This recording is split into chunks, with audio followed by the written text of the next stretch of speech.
So they know how to form, they succeed on Tinder. Whereas like if you go and you look at like, if you go to like some kind of senior event and you look at all the people who have grandkids, half the men there would not have succeeded on Tinder. Yeah.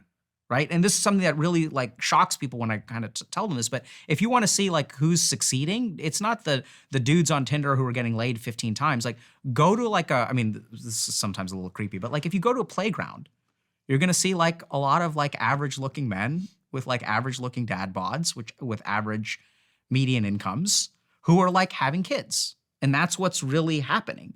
But even those men are adapted in some way, right? Because they're not exceptionally attractive, they're not exceptionally rich, but they have something going on in their psychological makeup which allows them to form bonds and procreate.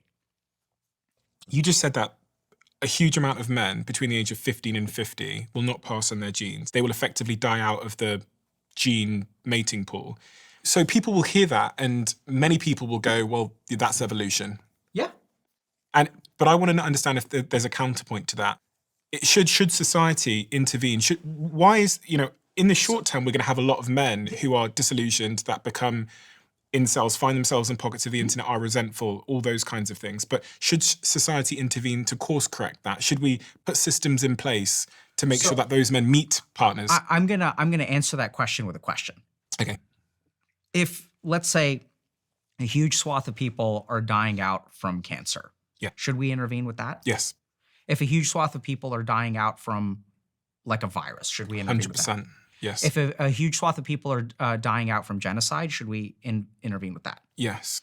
So I think there are two important things. One it's slightly different though, isn't it? Because it's whether so one is about death. Yeah. Right? So one is like if a human being is dying, we should step in. But natural selection isn't necessarily about death. This is what's really tricky about it. This is why I think it gets hard. Natural selection is about passing on your genes. Yeah. Right? It's about creating viable offspring. And this is where if someone, and I think we also say yes, like if there's, a couple that wants to have a child and that child has cystic fibrosis, should we help that couple? Should we help a couple procreate? We also say yes. Yeah. So that's why we have IVF and things like that. So I think that the tricky thing about the reason that this is different is because that's a couple. If a woman is unable to have kids, even if we say if a man is unable to have kids, should we medically intervene so that they're capable of having kids? Yes.